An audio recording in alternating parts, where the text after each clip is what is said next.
Hello students, आज हम करेंगे median of grouped data chapter 14 class 10। बहुत ही ज्यादा इंपॉर्टेंट टॉपिक है और जितना इंपॉर्टेंट टॉपिक है बच्चे गलतियां भी इसमें उतनी ही ज्यादा करते हैं।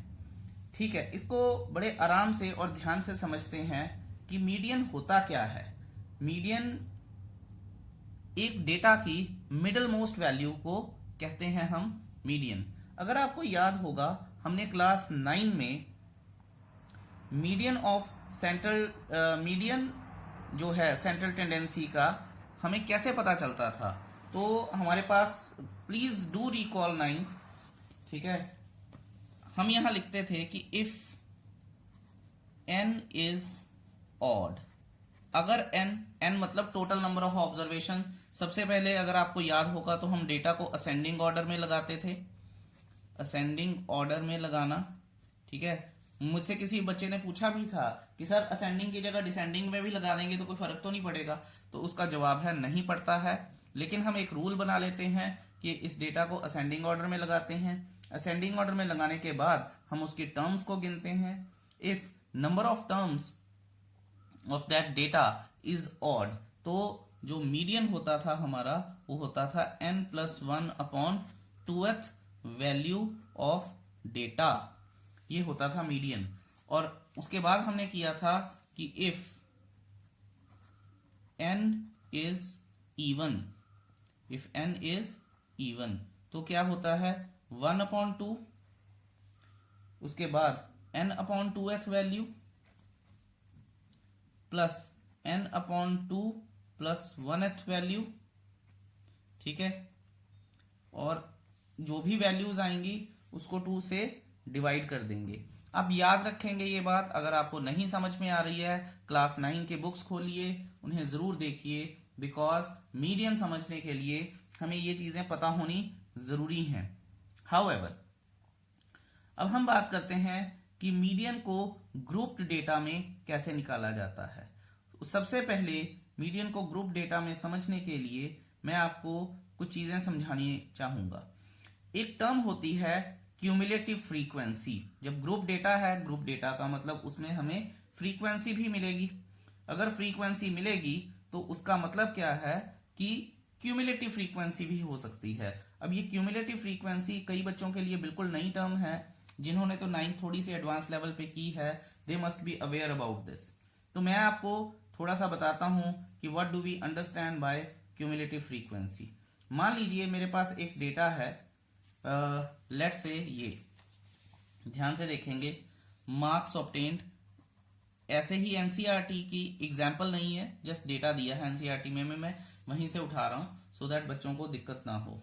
20, 25, 28, 29, 33, 38, 42 और 43।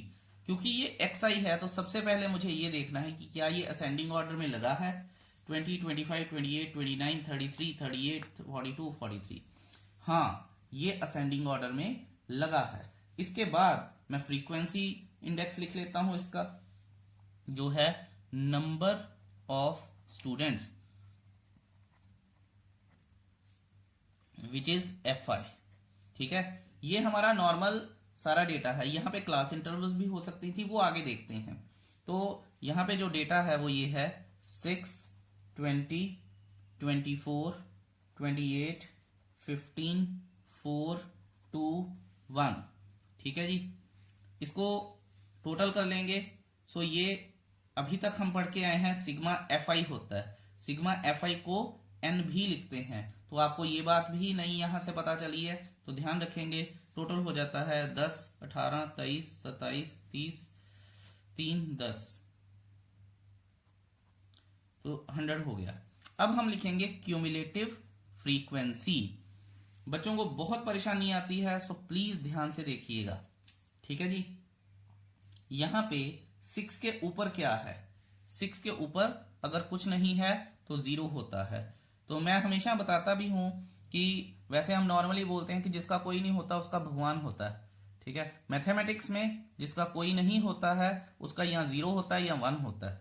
ठीक है, तो यहां पे अगर कुछ नहीं है तो 0 है, तो 6 + 0 = 6। ठीक है, अब दो चीजें हैं, या तो मैं इसके ऊपर और इसके सारे ऊपर वाले ऐड करूं, या मैं डायगोनली ऐड करके और उसे लिखना शुरू कर दूं। तो मैं डायगोनली ऐड करके लिखना शुरू करता हूं, ये आ जाएगा 26।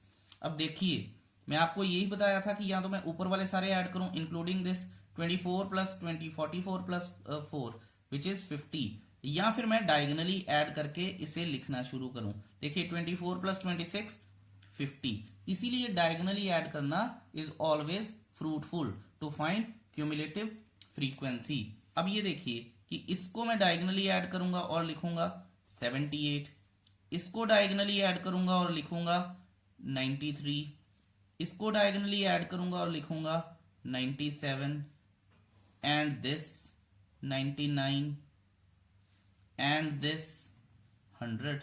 याद रखेंगे हम ये बात, this should be equal to this. अगर ये दोनों अलग आ रहे हैं तो समझिए कि हमारी कैलकुलेशन में कहीं ना कहीं गड़बड़ है। So this whole phenomena of this table is known as cumulative frequency table. आप नाम से भी इस बात का अंदाजा लगा सकते हैं कि जब हम फ्रीक्वेंसी को किसी एक पर्टिकुलर जगह पे क्यूमुलेट कर देते हैं, यानी सारी इकट्ठी कर देते हैं, तो वो क्यूमुलेटिव बन जाती है।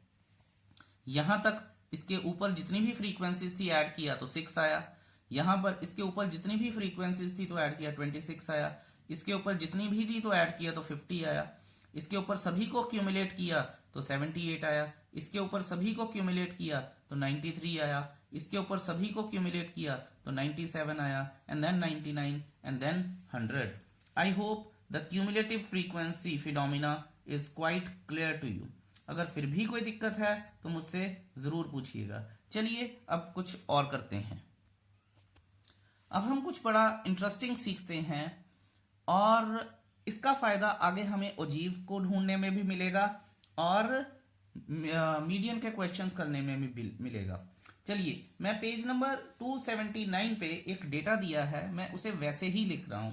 ठीक है, जस्ट आपको समझाने के लिए, कोई क्वेश्चन नहीं कर रहा, जस्ट कुछ फिनोमिना आपको समझाने हैं मुझे, तो प्लीज इसका ध्यान दीजिएगा। यहां पे हमारे पास हैं मार्क्स, ठीक है, 0 से 10, 10 से 20, 20 से 30, 30 से 40, 40 से 50, 50 से हमारे पास 60, 60 से 70, 70 से 80, 80 से 90 और 90 से 100। ये मैंने एक डेटा लिख दिया है। ठीक है, बड़े ध्यान से समझिएगा, बड़ी इंटरेस्टिंग चीज है ये। अब हम करेंगे नंबर ऑफ स्टूडेंट्स। ये तो हमें पता ही है, फ्रीक्वेंसी इंडेक्स है, तो लिख लेते हैं बेचारे को 53433, 53433। उसके बाद करेंगे हम 47978, 47978। ठीक है जी, सो आई होप कि ये आपको क्लियर है। अब देखिए इस डेटा को मैन्यूवर कैसे करते हैं और इसके साथ अलग अलग तरीके से खेला कैसे जाता है वो देखते हैं। पहले मैं आपको बता दूं कि ये जो डेटा है 0 से 10, ये प्लेन डेटा है। अब मान लीजिए मैंने यहां पे लिखा होता, यहीं पे लिख रहा हूं, ठीक है, less than 10, less than 10, less than 0। चलिए एक और बात कर लेते हैं, मैं लेस देन 0 भी लिख लेता हूं। ध्यान से देखते हैं, less than 10, less than 20, less than 30, less than 40, less than 50, less than 60, less than 70, less than 80, less than 90, less than 100। मान लीजिए मैंने ये चीजें बना ली हैं। अब मैं आपको कहता हूं कि इसका फ्रीक्वेंसी बताइए। अब आप कैसे कह सकते हैं लेस देन 0? इस डेटा की ओर मैं देखूंगा, लेस देन 0 कितनी फ्रीक्वेंसी थी? 0 थी, लिख दिया मैंने। लेस देन 10 कितनी फ्रीक्वेंसीज हैं? आप कहेंगे सर 5 हैं, मैं 5 लिख दूंगा। ठीक है, ये पता है ना आपको ये 0 से 9 तक होता है, it means it's less than 10। So less than 10 हमारे पास कितनी फ्रीक्वेंसीज हैं? 5 हैं। अब मैं कहता हूं कि भाई बताओ लेस देन 20 कितनी फ्रीक्वेंसीज हैं? लेस देन 20 सिर्फ ये नहीं है, ये पूरा का पूरा ये है। तो लेस देन 20 आप ऐड करके बताएंगे सर 8 हैं जी, ठीक है। सो यहां से अगर मैं आपसे पूछता हूं कि लेस देन 30 कितनी है, तो लेस देन 30 ये सारी हो जाएंगी। कितनी हो जाएंगी? 12। फिर मैं आपसे पूछूंगा लेस देन 40 कितनी है, लेस देन 40 कितनी हो जाएंगी? 15। लेस देन 50 कितनी हो जाएंगी? ये यहां तक 15 था, फिर ये वाला 3 भी इंक्लूड हो जाएगा, ठीक है, तो कितनी हो जाएंगी? 18। फिर लेस देन 60 कितनी हो जाएंगी? 22। लेस देन 70 कितनी हो जाएंगी? 29। लेस देन 80 कितनी हो जाएंगी? 38। लेस देन 90 कितनी हो जाएंगी? 45। और लेस देन 100 कितनी हो जाएंगी? 53। आप ये देखिए कि जैसे ही मैंने लेस देन करना शुरू किया, ये जो डेटा है ये ऑटोमेटिकली क्यूमुलेटिव फ्रीक्वेंसी में शिफ्ट होना शुरू हो गया। I hope that's clear to you, ठीक है। तो यहां से हमें ये पता चलता है कि ये जो प्लेन डेटा है यहां पे नॉर्मल फ्रीक्वेंसी गिवन है। जैसे ही डेटा के साथ मैं लेस देन लगाऊंगा, डेटा जो है उसके साथ जो फ्रीक्वेंसी होगी वो क्यूमुलेटिव फ्रीक्वेंसी होगी, एंड दैट्स अ रूल, ठीक है। आप भूलिएगा मत, ये एक रूल है और इसे आपको याद रखना है। जैसे ही लेस देन के साथ आगे और भी चीजें आएंगी वो हम समझते हैं। जैसे ही हमने लेस देन के साथ डेटा को अरेंज करना शुरू किया और फ्रीक्वेंसी लगाई, तो जो वो फ्रीक्वेंसी होगी वो फ्रीक्वेंसी नहीं होगी, वो क्यूमुलेटिव फ्रीक्वेंसी होगी। आई होप ये आपको क्लियर है। चलिए अब नेक्स्ट पेज पे चलते हैं और कुछ और कॉन्सेप्ट देखते हैं। देखिए दोस्तों, अब मैंने क्या किया है, दोबारा से पुराना डेटा कॉपी कर लिया है। अगर आपको याद होगा, पुराना जो कॉन्सेप्ट किया था हमने लेस देन किया था। अब सिर्फ लेस देन थोड़ी आ सकता है, मोर देन भी आ सकता है। तो यहां से हम ये सीखते हैं कि मान लीजिए मैं मोर देन की बात करनी शुरू करता हूं। सो लेट्स से कि अगर मैं आपसे बोलता हूं कि मोर देन और इक्वल टू, अभी और भी बात करते हैं, मोर देन और इक्वल टू 0, तो क्या फ्रीक्वेंसी आएगी? अब आप, जैसा हमें याद था कि यहां टोटल 53 है, n इज इक्वल टू, सो आप बोलेंगे सर मोर देन 0 तो फिर ये सारा कुछ ही 0 से ज्यादा है। तो बिल्कुल आपकी बात ठीक है कि ये सारा कुछ ही 0 से ज्यादा है, तो ये सारे का टोटल ही यहां पे आएगा as frequency, as cumulative frequency I should say, ठीक है। अब मैं बात करता हूं मोर देन और इक्वल टू, कितना आएगा? 10, ठीक है। ये 0 यहां पे लोअर लिमिट आ गई, इसकी लोअर लिमिट। इससे हमें यह भी पता चलता है कि जो जब हम मोर देन लिखते हैं तो लोअर लिमिट्स कंसीडर करते हैं, और जब हम लेस देन लिखते हैं तो अपर लिमिट्स कंसीडर करते हैं। बहुत इंपॉर्टेंट बात है, याद रखिएगा ये जो मैंने आपको बोला है, इवन अपने रजिस्टर पे नोट भी कीजिएगा कि जब मोर देन होता है तो हम लोअर लिमिट्स कंसीडर करते हैं, और जब लेस देन हम डेटा लिखते हैं तो अपर लिमिट्स कंसीडर करते हैं। अजीब में बहुत काम आएगी ये चीज। हाउएवर, अब मैं आपसे बोलूंगा कि बताइए मोर देन और इक्वल टू 10 कितना है, तो आप बोलेंगे सर मोर देन अगर देखना है या इक्वल टू 10 देखना है तो 5 छोड़ दो, बाकी सारा कुछ है। तो मैं क्या करूंगा, 58 में से 5 माइनस कर दूंगा और वो 48 आ जाएगा। इसी तरह से अब मैं जो लोअर लिमिट देखता हूं 20, मोर देन और इक्वल टू 20, मैं बोलता हूं कि 20 से ज्यादा कितना है सर, आप बोलोगे सर 3 और उड़ा दो, तो बिल्कुल ठीक बात है, 45 हो जाएगा।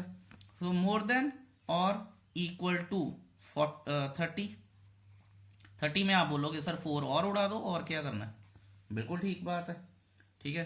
फिर आप ऐसे अब आप चलते रहोगे, और मैं यहां लिख लेता हूं 40, 50, 60, 70, 80 और 90। आप ये देखेंगे कि यहां के बाद मेरे पास डेटा में लोअर लिमिट नहीं है, तो मैंने 100 नहीं लिखा। बहुत सारे बच्चे यहां पे इस बात पे भी कंफ्यूज होते हैं कि सर 100 कहां गया, ठीक है। तो लोअर लिमिट ही जितनी है उतना ही लिखना है।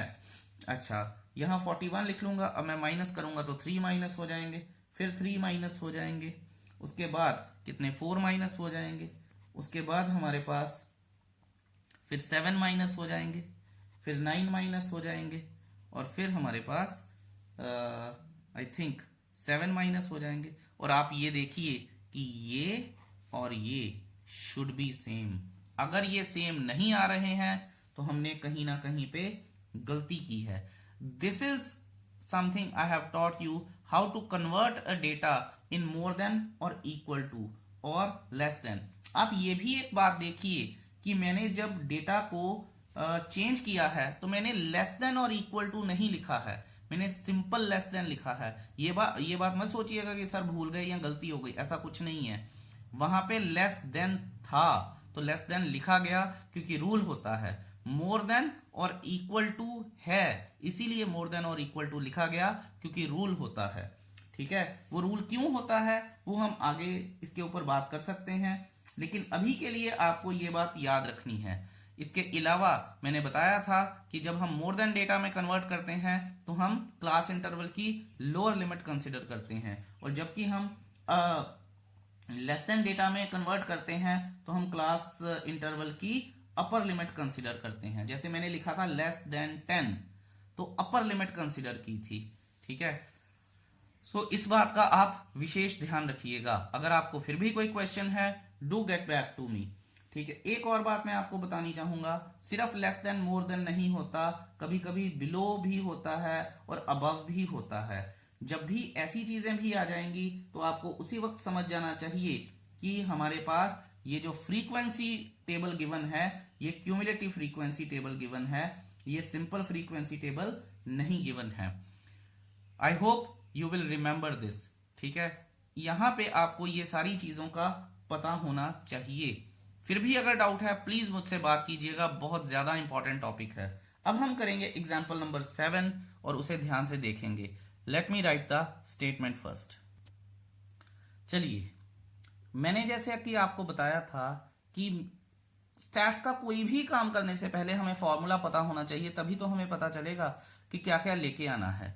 तो मीडियन का जो फॉर्मूला होता है हमारे पास वो होता है एल। यहां पे मैं आपको अभी आगे जाके बताऊंगा भी कि ये सारी चीजें होती क्या हैं। वैसे एल को लोअर लिमिट बोलते हैं, n/2 टोटल जो फ्रीक्वेंसी होती है that is upon 2 minus cumulative frequency कैसे निकाली जाएगी अभी मैं आपको बताता हूं कि वो जो हमने बनाया था that was cumulative frequency table, वहां से एक क्यूमुलेटिव फ्रीक्वेंसी निकालनी है हमें। ठीक है, उसी के लिए पूरा टेबल बनाया जाता है। माइनस फ्रीक्वेंसी सारी नहीं, जो हमारे पास जो भी नंबर है उसके कॉरेस्पॉन्डिंग जो फ्रीक्वेंसी आएगी उसकी बात कर रहा हूं मैं, into H is the class width. ठीक है, तो इसके बारे में हम अभी बात करेंगे। पहले हम ये सीखते हैं कि टेबल को कैसे अरेंज करना है। तो जैसा कि मैंने ये टेबल हमारे पास है एग्जाम्पल नंबर 7 का ये टेबल है, क्योंकि यहां पे लेस देन दिया है और मैंने जो आपको बताया था कि जो फ्रीक्वेंसी होगी वो हमेशा क्यूमुलेटिव फ्रीक्वेंसी में होगी। अब दूसरे मुद्दे की बात क्या है कि जब हम ये बात लिखेंगे तो हमें इस टेबल को रीअरेंज करना पड़ेगा, क्योंकि क्यूमुलेटिव फ्रीक्वेंसी तो चाहिए ही चाहिए, इसके साथ हमें नॉर्मल फ्रीक्वेंसी भी चाहिए। तो वो नॉर्मल फ्रीक्वेंसी के लिए हमें इस टेबल को रीअरेंज करना पड़ेगा। अब आप ये देखिएगा और बड़े ध्यान से देखिएगा कि मैं रीअरेंज करके क्या लिख रहा हूं, क्लास इंटरवल्स। ठीक है, ध्यान से देखिएगा, यहां पे लेस देन 140 है और जितने भी लेस देन नंबर हैं हम ये नहीं लिख सकते हैं कि यहां 5 का चल रहा था ऊपर भी 5 का होगा। नो, हो सकता है कि वो 0 से 140 हो। ठीक है, तो हम यहां लिखेंगे बिलो 140। कितनी फ्रीक्वेंसी आ गई हमारे पास 4। यहां मैं फ्रीक्वेंसी लिख लूंगा fi और यहां पे मैं क्यूमुलेटिव फ्रीक्वेंसी लिख लूंगा और उसे मैं पहले ही लिख लूंगा विच वॉज 4, 11, 29, 40, 46 एंड 51। ठीक है, सो बिलो 140 4 ही था।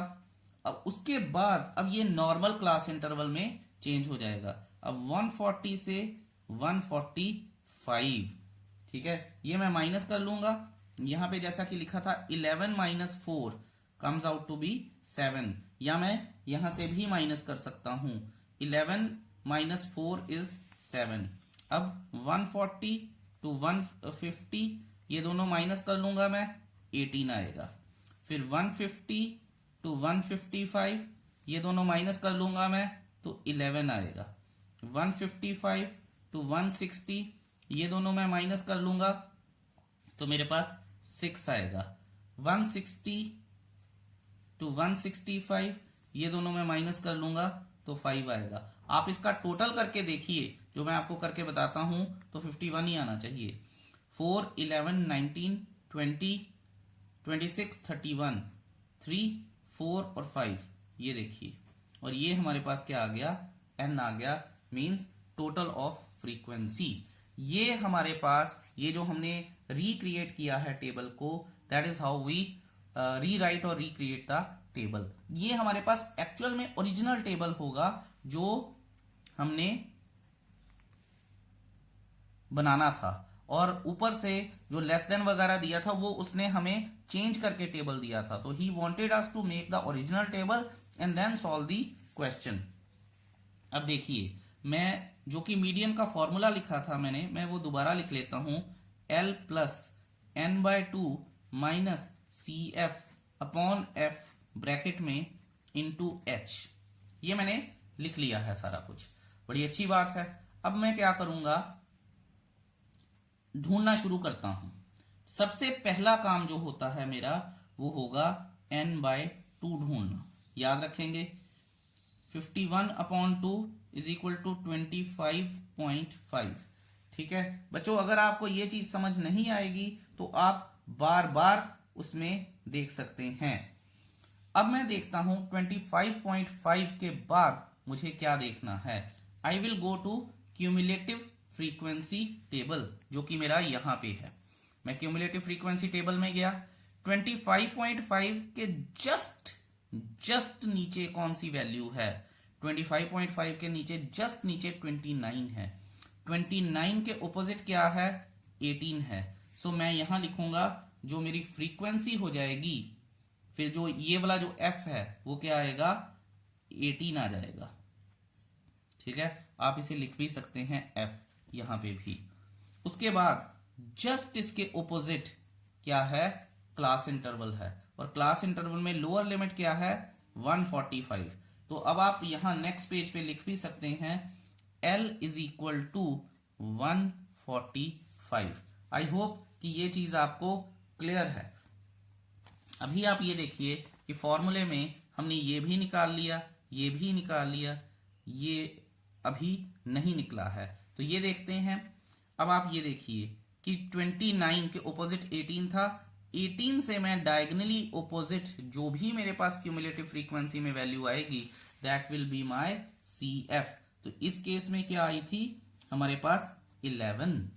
सो 11 will be my CF।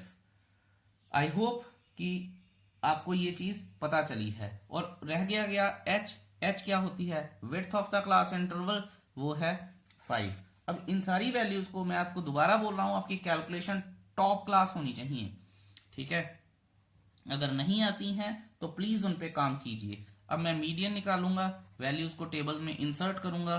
145 plus 25.5 minus 11 upon 18 into 5, ये है हमारे पास जितना भी तामझाम आया है। अब देख लेते हैं, 145 प्लस 14.5 इसका अपॉन 10 आ जाएगा, इंटू 1 अपॉन 18 इंटू 5 आ जाएगा। आई होप ये आपको क्लियर है। ठीक है जी। अब हम ये देख लेते हैं कि आप यहां देखिए कि मैंने 9 का डिविजिबिलिटी टेस्ट लगाया। अगर मैंने 9 का डिविजिबिलिटी टेस्ट लगाया तो 9 2 जा 18, 9 1 जा 9 और 5 4 9, ओहो सॉरी ये तो कटता ही नहीं है। ठीक है, तो 9 से ये नहीं कटेगा, तो फिर 3 से भी नहीं कटेगा, तो फिर तो इसे नॉर्मल हमें 2 से काट लेना चाहिए, और ये हमारे पास आ जाएगा 145 प्लस 145 अपॉन 18 इंटू 2 36। आई होप कि ये चीज आपको क्लियर है।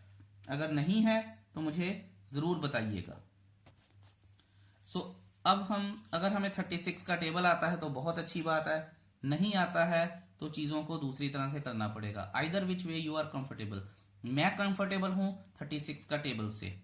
145 प्लस 36 4 जा 144, डेसिमल लगेगा, 1 बचा, 0 लग गया, अभी भी कुछ नहीं आ रहा तो 0 लग के एक और आएगा।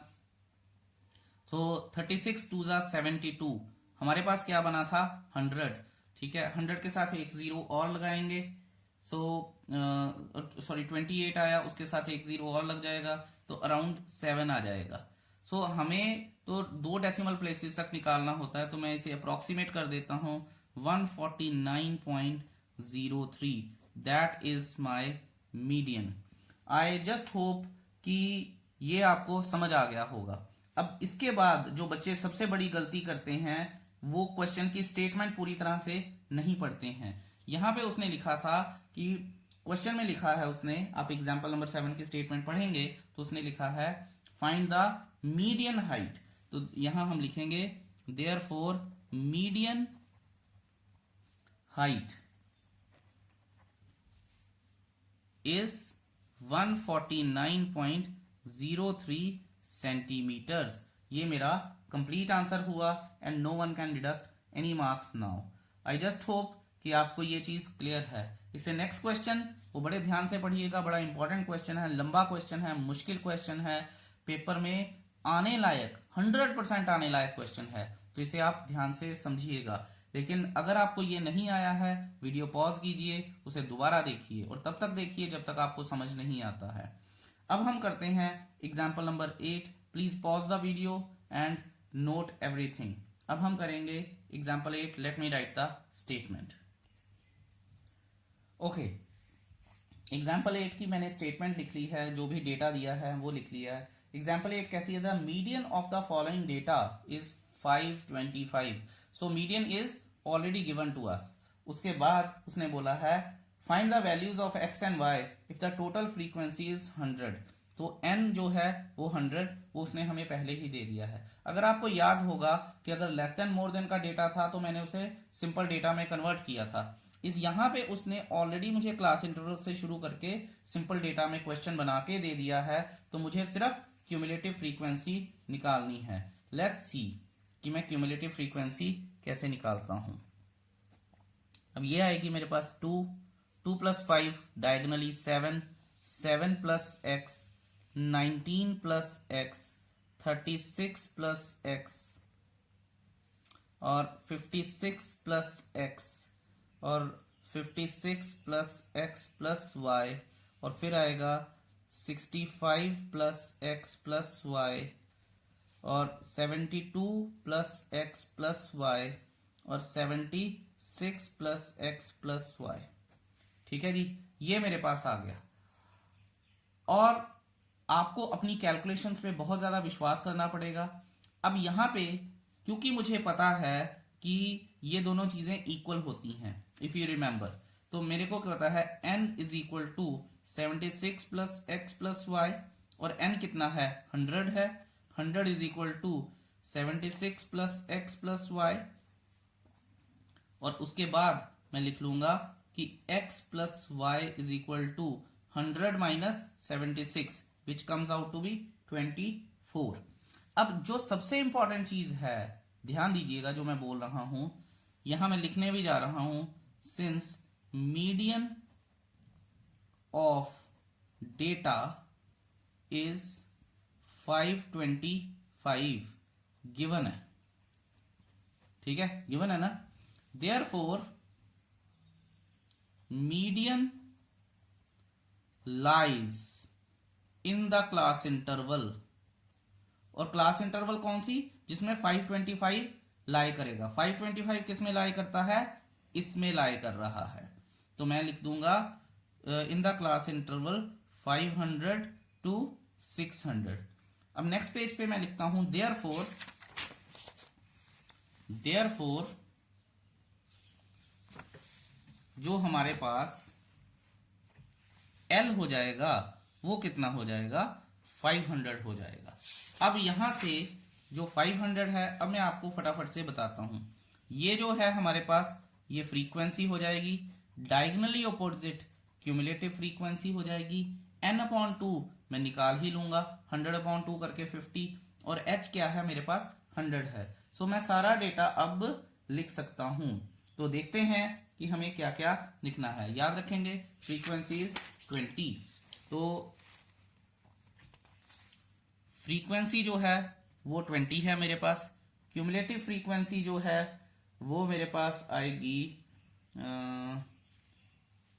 36 प्लस x, और h जो है वो मेरे पास 100 है, और n/2 वो मुझे निकालना है, which is 100/2 comes out to be 50। So अब फॉर्मूला लिखते हैं। अगर आपको याद होगा तो median is equal to L plus n/2 minus CF upon F into H. यहां पे मैं आपको एक चीज बतानी चाहूंगा, और जो भी बच्चे who do not want to lose their marks, ठीक है, बाय एनी चांस, तो वो इस चीज को फॉलो करते हैं, और ओवर द इयर्स फॉलो किया है लोगों ने। यहां पे क्योंकि माइनस लिखा है, तो इसके बाद जो भी आएगा, अगर मिसिंग फ्रीक्वेंसी वाला क्वेश्चन है तो जो भी आएगा उसे मैं ब्रैकेट में रखूंगा फॉर वंस। अब देखिए L मेरे पास क्या था 500, प्लस n/2 क्या था 50, माइनस मैंने बताया जो भी आएगा वो मैं ब्रैकेट में रखूंगा, अपॉन F कितना है मेरे पास 20, और H कितना है मेरे पास 100, और मीडियन कितना था 525। आई होप कि ये चीजें क्लियर हैं। अब देखिए कि क्वेश्चन को अटेम्प्ट कैसे किया जाएगा। 25 जा, ये कट गया, और ये 500 सबसे पहले इसके पास आएगा। 525 minus 500 is equal to 50 minus 36 minus x into 5।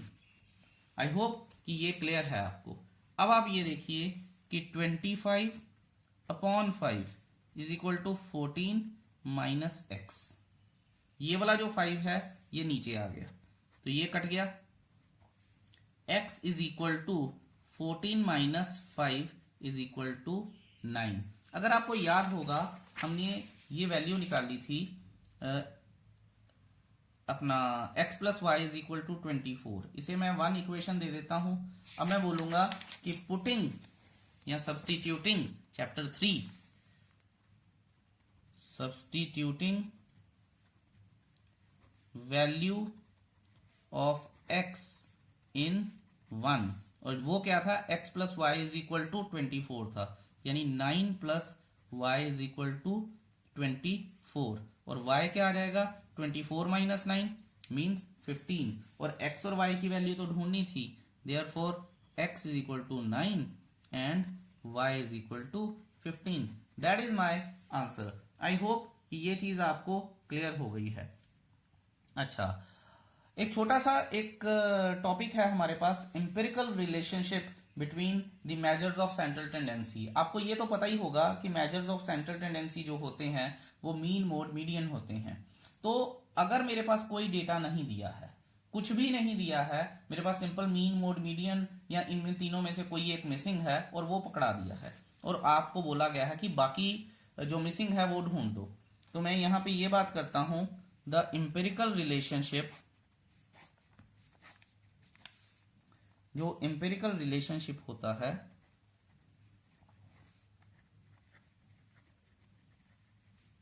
Empirical relationship क्या होता है बिटवीन द मेजर्स ऑफ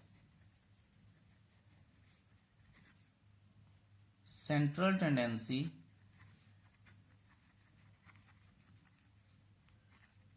वो क्या होता है 3 median is equal to mode plus 2 mean. और इसको इस तरह से भी लिखा जा सकता है 3 median minus 2 mean is equal to mode, या mode is equal to 3 median minus 2 mean. ठीक है, तो आप आइदर विच वे ये 1 नंबर का या 2 नंबर का क्वेश्चन आता है। अगर आपको, मैं दोबारा बता रहा हूं कि अगर आपको कोई डेटा नहीं दिया है, कोई टेबल्स नहीं दिए हैं, सिर्फ मीन मीडियन की या मीन मोड की या मोड मीडियन की वैल्यूज दे दी हैं और आपको एक मिसिंग वैल्यू निकालनी है, तो आपको ये एम्पिरिकल रिलेशनशिप लगाना पड़ेगा। I hope you will remember. इसी के साथ मैं आज का लेक्चर एंड करता हूं। Exercise 14.3 is your homework. Do it sincerely, do it carefully, और अगर फिर भी कोई डाउट आते हैं तो मुझसे जरूर पूछिएगा। I wish you all the very best. Thank you so much. Have a beautiful day ahead. Bye bye.